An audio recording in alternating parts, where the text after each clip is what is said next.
Hello everyone, welcome back to Varsha English classes. Students, आज के इस वीडियो में मैं आप लोगों से पास्ट कंटिन्यूअस टेंस के बारे में डिस्कस करने जा रही हूँ। हम लोग जानते हैं कि पास्ट कंटिन्यूअस टेंस का डेली बोलचाल की भाषा में काफ़ी ज़्यादा यूजेस हैं। तो हम लोग देखते हैं कि इसका पहचान क्या है। हम लोग जानते हैं कि हिंदी की वाक्य के अंत में रहा था, रही थी, रहे थे, रहते हैं, तो हम लोग उसको पास्ट कंटिन्यूअस टेंस कहते हैं। एग्जाम्पल लेते हैं, Ram was reading the book. Ram किताब पढ़ रहा था। ये एफर्मेटिव सेंटेंस है क्योंकि इसमें ना तो नॉट लगा हुआ है, ना तो क्या है, ना क्यों है। यानी कि इस तरह का सिंपल सेंटेंस को हम लोग एफर्मेटिव सेंटेंस यानी कि हिंदी में सकारात्मक वाक्य कहते हैं।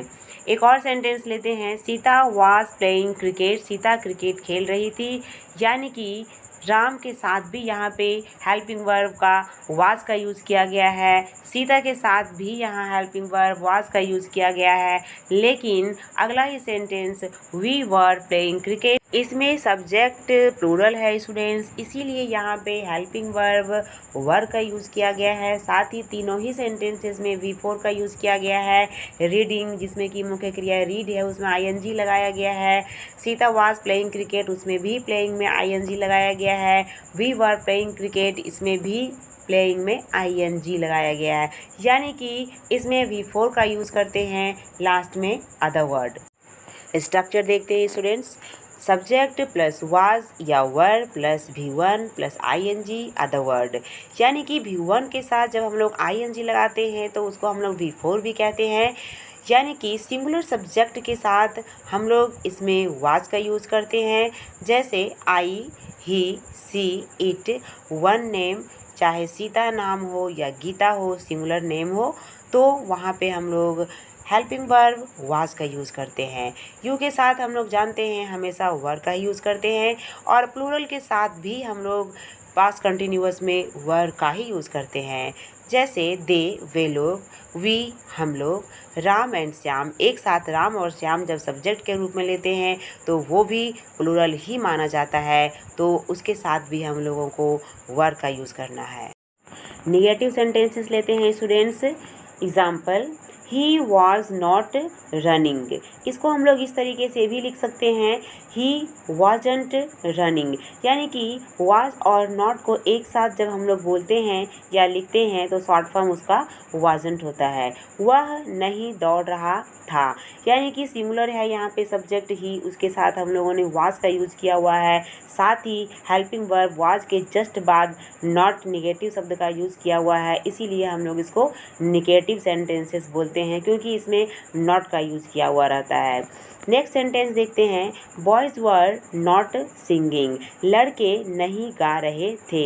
यहाँ पे सब्जेक्ट लड़के है यानी कि बॉयज़, इसीलिए यहाँ पे हेल्पिंग वर्ब वर का यूज़ किया गया है और उसी के जस्ट बाद निगेटिव नॉट का यूज़ किया गया है। फिर V4 और अगर अदर वर्ड हो तो अदर वर्ड। स्ट्रक्चर देखते हैं, सब्जेक्ट प्लस वाज या word plus not plus V4 plus other word या ऑब्जेक्ट। अब हम लोग इंट्रोगेटिव सेंटेंसेस लेते हैं, यानी कि प्रश्नवाचक वाक्य। प्रश्नवाचक वाक्य यहाँ दो तरह का होता है। एक तो हिंदी के वाक्य की स्टार्टिंग में क्या लगा होता है, जैसे क्या राम पढ़ा रहा था, वाज राम टीचिंग। यहाँ पे स्टार्टिंग में क्या लगा हुआ है तो स्टार्टिंग में ही यहाँ पे इंग्लिश का सेंटेंस में वाज हेल्पिंग वर्ब का यूज़ किया गया है, वाज राम टीचिंग। सबसे पहले हेल्पिंग वर्ब वाज, उसके बाद सब्जेक्ट राम, उसके बाद V4 का यूज़ किया जा रहा है, और अगर अदर वर्ड हो तो वो लास्ट में।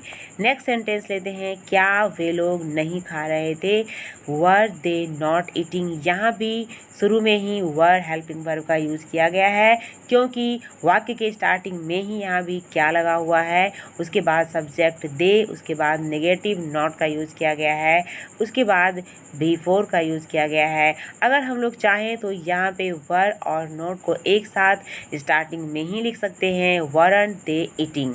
स्ट्रक्चर देख लेते हैं, वाज या were plus subject plus not, उसके बाद V4 और लास्ट में अदर वर्ड। दूसरे तरह के प्रश्नवाचक वाक्य को हम लोग WH सेंटेंसेस बोलते हैं, जिसमें हम लोग WH वर्ड्स का इस्तेमाल करते हैं स्टूडेंट्स, जैसे क्यों, कब, कैसे, कहाँ। इसे हम लोग WH वर्ड्स बोलते हैं।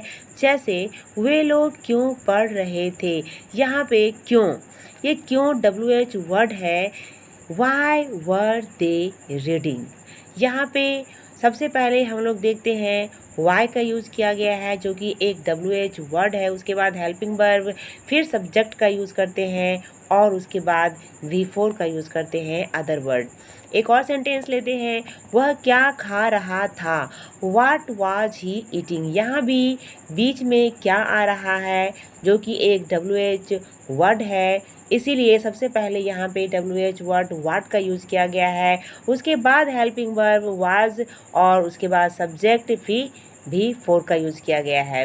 एक और सेंटेंस देखते हैं, सीता क्या खा रही थी, What was सीता ईटिंग। यहाँ भी सबसे पहले वाट का यूज़ किया जा रहा है, WH वर्ड है, उसके बाद हेल्पिंग वर्ब, फिर सब्जेक्ट सीता और लास्ट में V4 ईटिंग का यूज़ किया गया है। स्टूडेंट्स और भी कुछ एग्जाम्पल्स लेते हैं। तुम कहाँ जा रहे थे, वेयर वर यू गोइंग। यहाँ भी सबसे पहले प्रश्नवाचक शब्द यानी कि WH वर्ड्स का यूज़ किया गया है, वेयर जो कि कहाँ होता है, उसके बाद हेल्पिंग वर्ब वर का यूज़ किया गया है, फिर सब्जेक्ट V4। एक और सेंटेंस लेते हैं, वह क्यों नहीं पढ़ रहा था, why was he not reading. इसमें हम लोगों ने हिंदी के वाक्य में नहीं का यूज़ किया है, इसीलिए हम लोगों ने यहाँ पे नॉट का इस्तेमाल किया है।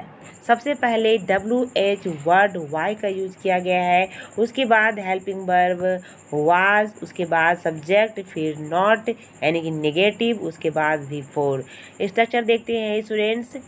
सबसे पहले WH वर्ड यानी कि क्यों, कब, कैसे, कहाँ, उसके बाद हेल्पिंग वर्ब का यूज़ करना है यानी कि वाज या वर, उसके बाद सब्जेक्ट का यूज़ करेंगे और अगर नेगेटिव हो तो सब्जेक्ट के साथ नॉट का यूज़ करेंगे, उसके बाद V4 और लास्ट में अदर वर्ड। स्टूडेंट्स, अगर आप लोगों को मेरा ये वीडियो पसंद आया हो तो प्लीज़ इसे ज़रूर सब्सक्राइब करें, लाइक करें और शेयर करें। थैंक्स।